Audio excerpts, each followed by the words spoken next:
Hello, my friends. We are going to do another review of another deck I picked up while I was in New York at the Reader Studio, and this is what I'm very excited about. I've been excited about all of these. I don't tend to... Oh, why am I picking this up? Oh, just to sort of neaten it up. I already did a video on this one. So I got some really interesting stuff when I was there, and, you know, I was very kind of, I don't know.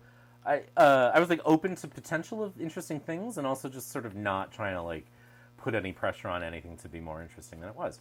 But this is the Awakening Tarot, and I'm living for it. And I just want to grab something else really quick. So hold on one sec.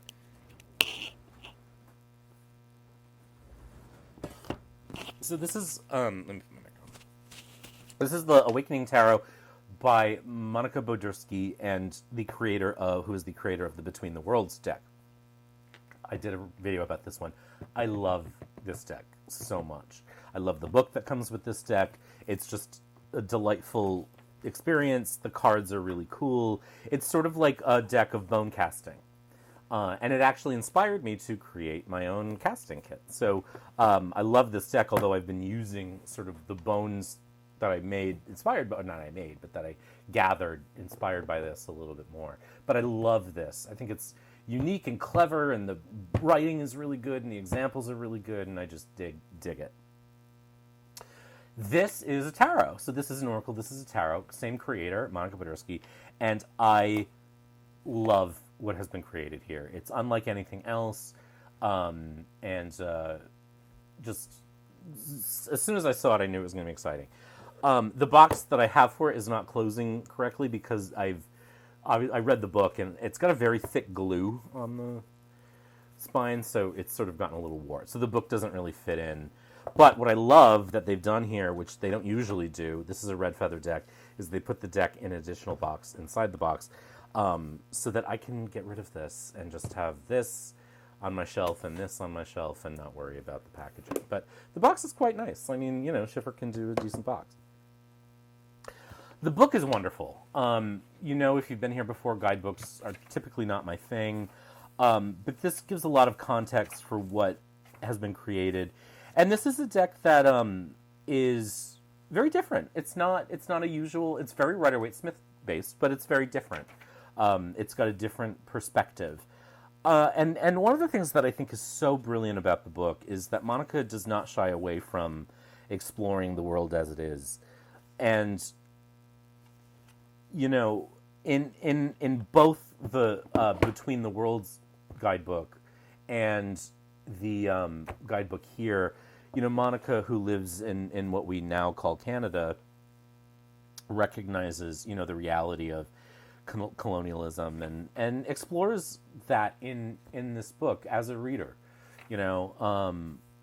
And I won't read the book to you, but I think you want to read it as you get it because it's so good. And she talks about her experience as an artist, as a creator, as a reader, as just a person in the world, and so it's just like a really good book. And then also it explores into like how she made the deck, and it's inspired by these porcelain doll parts that come from factories in Germany that made porcelain. And then, you know, it goes into the cards, and the descriptions of the cards are really nice. And I'll read a couple just to give you a sense as we look at the deck. But it's got these sort of descriptive I statements, an image description, which is nice because you can see what she was going for. So it gives you like an insight into her mind as she was making the cards, and leaves space for you to create your own. Then you get some keywords, you get like a message, and then like a more descriptive upright and reversed meaning, and then some shadow exploration, some reflection questions. But it's just a really wonderful book. And then there's some spreads in the back and tips, and it's beautifully printed. It's wonderfully written. It's chunky and good. And the only thing is that it just doesn't fit in my box anymore because I've read it. And that's why this would have been the first deck I showed you from the Reader Studio. It just was that I wanted to read the book before I showed it to you. And I'm now realizing that I didn't put the deck back in order, so I'm going to go do that and then come back. So, all right, we're back. So, sorry about that. I forgot to put the deck in order. So, it was just a nice opportunity to look at again. So, here are the backs, which I love. This Death's Head Moth. Just beautiful, vibrant color.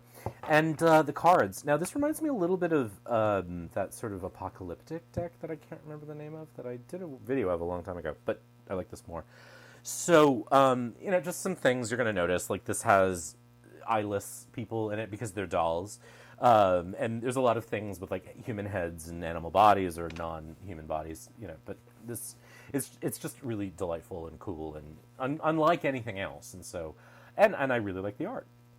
So here we have the Seeker, and majors are all renamed, but you'll be able, like, if you're a Waitsmith person, you'll be able to make the distinct, you'll know what you're looking at. So this will be the Fool, and then Manifestation as the Magician. And then, so just to kind of give you an example of the guidebook, the Magician begins with a statement: I am an alchemist who blends science and nature to discover the deep and enduring mysteries of life. And then image description. A being with a beaker in one hand, a tree limb for a leg, and a light fixture for an arm has the elements of earth, air, fire, and water floating above their head. The keywords are alchemy, integration, appropriate tools, creation, elements combined. And then a message is spiritual signs that hold deep layers of ancient meaning are urging you to manifest what you desire. And then it gives you like an upright and a reversed meaning, and then kind of a shadow example. And some reflection questions include: what do you think you most need to complete a task right now? Which resources are most important to you? Have you ever bluffed your way into something? How did it turn out? Just, some self-exploration stuff. Really nice. I like the guidebook a lot. So Manifestation as the Magician, the Sage as the Popess or High Priestess. Here we have Abundance as the Empress. I love this card. I love the cornucopia on the head kind of thing. The Green Being instead of the Emperor. The Seer instead of the Hierophant. And then Intimacy as the Lovers. The Balance as the Chariot. And so you can see what you're looking at without, this is strength, right? And this deck, it's strength anyway, it's fortitude. But you can kind of tell that was the Chariot. Here's Contemplation as the Hermit. This is another one I really like. Destiny. I love this for the wheel. I love spiders as storytellers, not just sort of historical kind of, maligned beings, but as, they weave, they're storytellers. Integrity as Justice. Perspective as the Hanged Man. Release as Death with the Death's Head. That's hard to say. Transformation instead of Temperance. Now, I like this Release. The Death card is Transformation to me. It's not, to me, what that is. Transformation is something else. And here, Temperance gets that kind of job. Servitude as the Devil. This is the only one I don't like. Because, again, I really would love to have people understand that the Devil is not a bad card just because Christians don't like it. But, obviously, it's a thing. So, and I'm very much in the minority there. So the Devil becomes Servitude. It's the only thing I really don't like about this one. Epiphany for the Tower. Aspiration for the Star. Cycles for the Moon. And when you read the guidebook, you're going to see that everything in the picture is intentional. This is the Sun is well-being. Awakening as Judgment. And again, kind of a blend of the backing there. You can see that these rays. And then the Cosmos as the World. And then the Minors.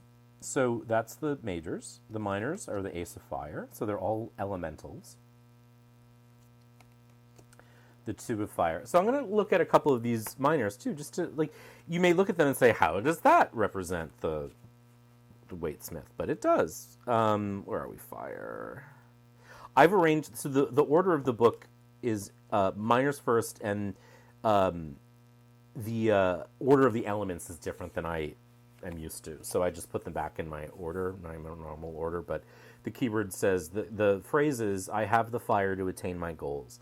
image description. A human-like being holds a small fire in one hand and reaches upward to the sky to receive guidance.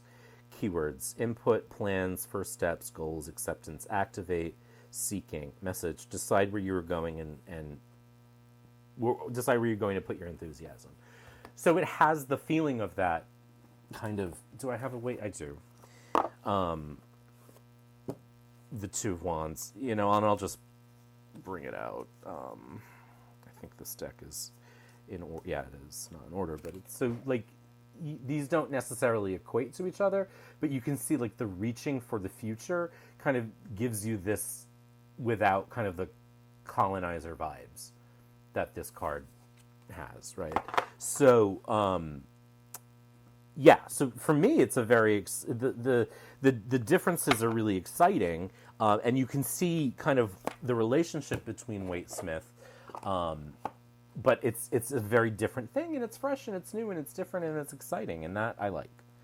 So the Three of Fire, this is a searchlight, So again, you get that kind of looking into the future, into the world, thinking ahead without kind of the domination that the Golden Dawn gave us. Now, while I'm doing this, I'll just keep talking. I'll show you the cards as I'm talking. This is the best cardstock I've ever seen from Chipper, Red Feather. It is like normal tarot cardstock. It's not matte, it's not glossy, it's not sticky, it's not gilded. It's like what you would get from US Games. And it's shuffled so nicely.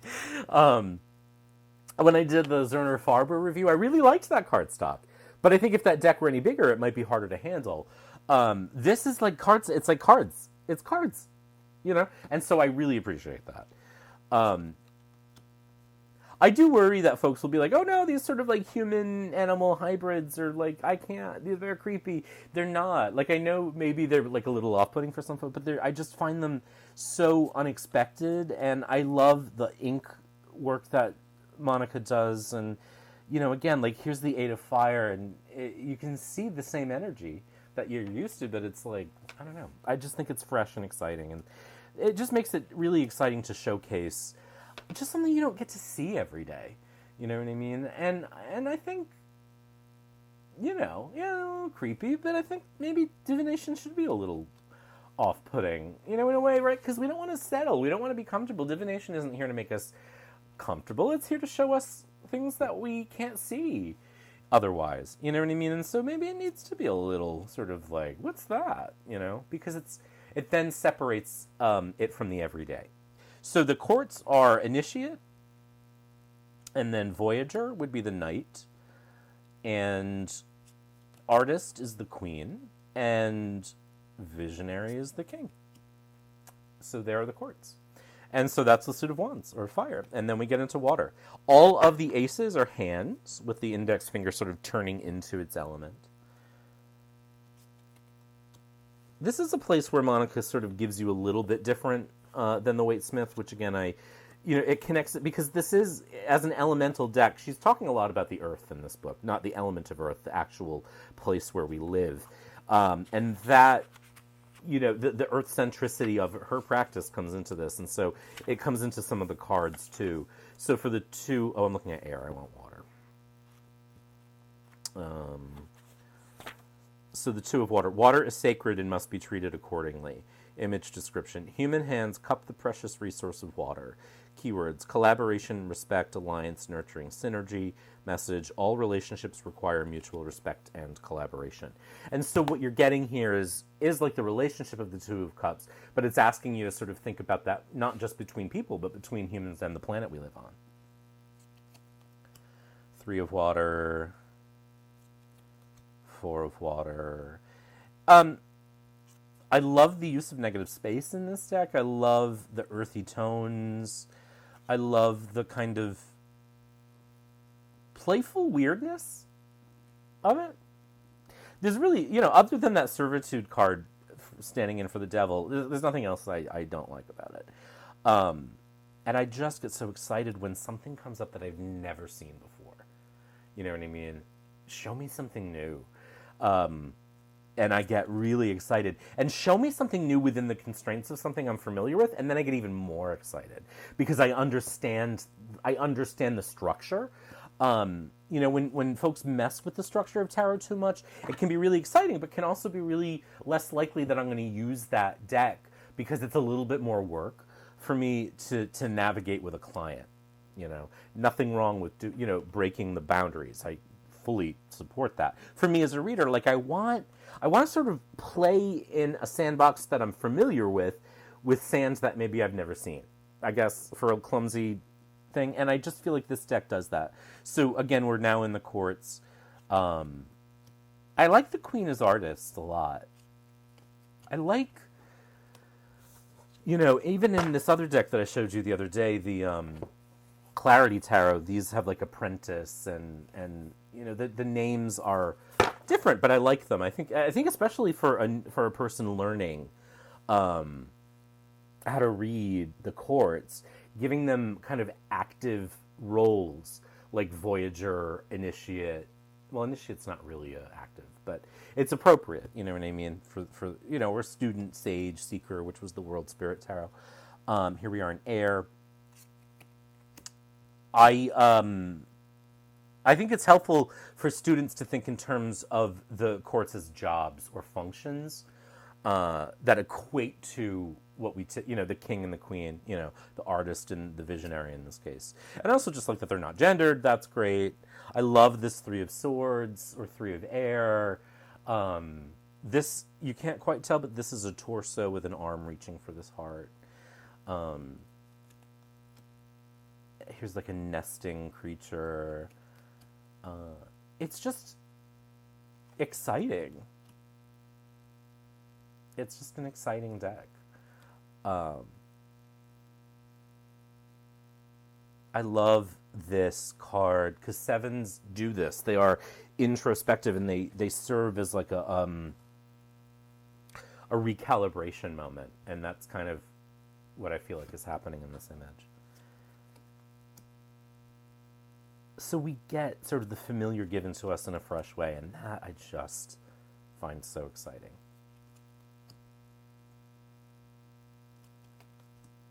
So I love this, and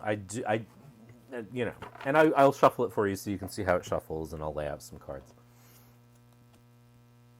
Read this how you would any other deck, but also, because it's something different and the book is so good, you get the opportunity to read it in different ways too, and I think that that's exciting.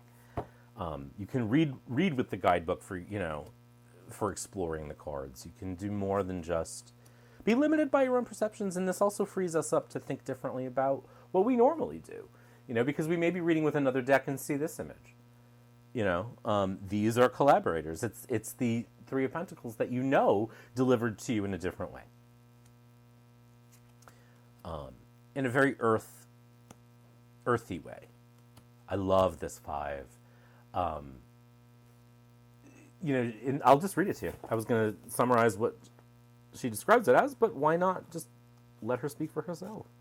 The suit of earth actually comes first in the book, which makes sense because this is sort of earth-based thinking.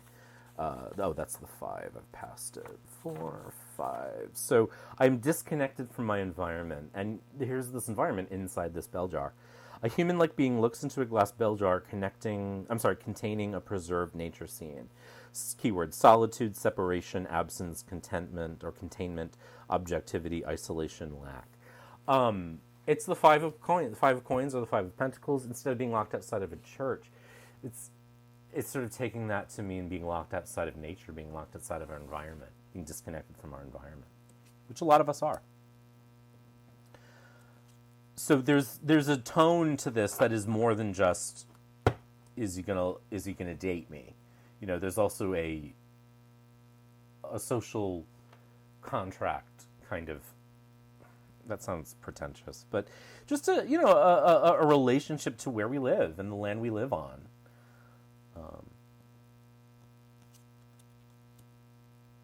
And I just find it, again, really exciting. I love this 10 of coins, 10 of earth. I love the pen and ink drawings. I don't know. I find this so exciting, as I have already said many times. And I love this Artist of Earth, this Queen of Pentacles, this sort of creating yourself vibe. I just love. And then here we go. So I'll zoom out. I will shuffle. I'm not going to do a full reading, but I just want to show you how they look laid out. Just again to kind of keep this video relatively brief. But again, this has been on my radar. I didn't realize it had come out until I was visiting at Monica's booth, telling her how much I loved this. And then I said, "You have a new deck coming out, don't you?" And she said, "It's already out." And I said, "Take my money." And she did. So very, very excited. I feel like I got lucky with the decks that I encountered this time.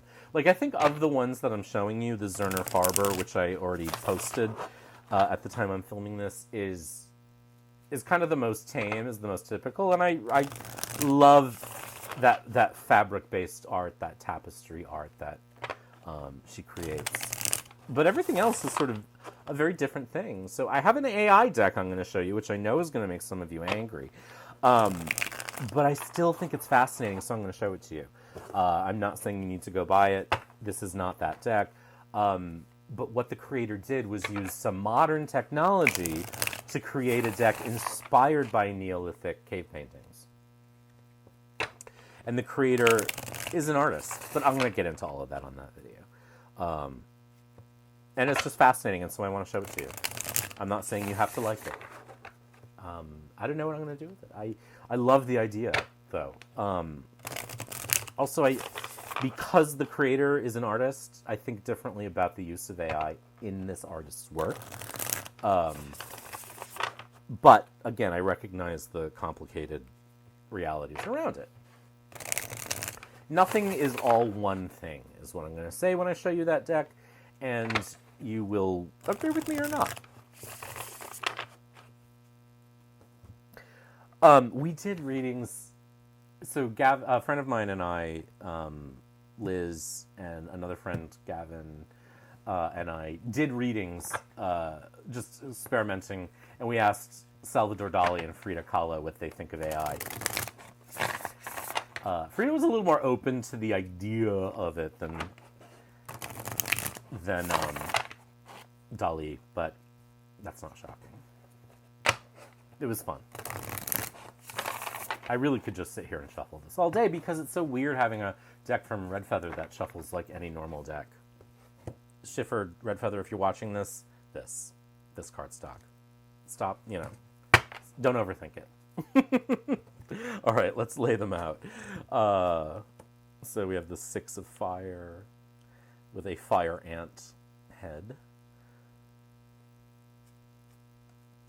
Well-being, or the Sun, Seven of Fire, Artist of Fire. Lots of fire.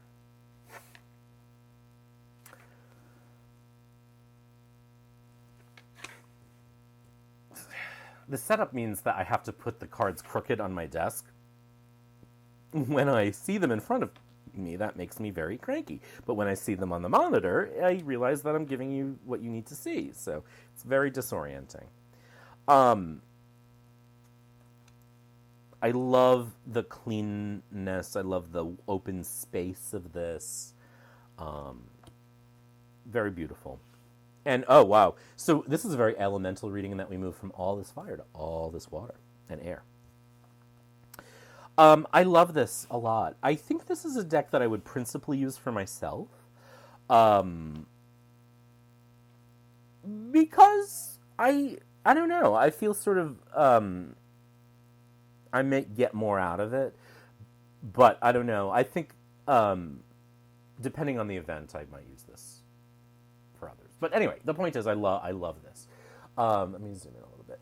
So it just has this very cool. It feels kind of like Renaissance-y style choices in like a modern vibe. And I just love the earthiness of it. I love the color palette of it. I love that it manages to be both earthy and rich at the same time. Sometimes like earthy color palettes can be very unsaturated, and that's not exciting to me. This has like a nice saturation. And, Six of Fire. We have a fire ant celebrating how successful they are. And this is just interesting choices. So I love this deck. I'm very excited that it's in the world. I'm very excited to share it with you. I think it's so special. I think it's so unusual, and I appreciate that Monica talks about things like colonialism and environmentalism in a guidebook for a mass market tarot deck. Um, I just think I just think the world of this work. So I hope you like it as much as I do. Um, if you do not, then I am sorry for you because it is a thing that I enjoy. So take care. I will leave it there. Be good. I hope you enjoyed this, and we'll talk soon.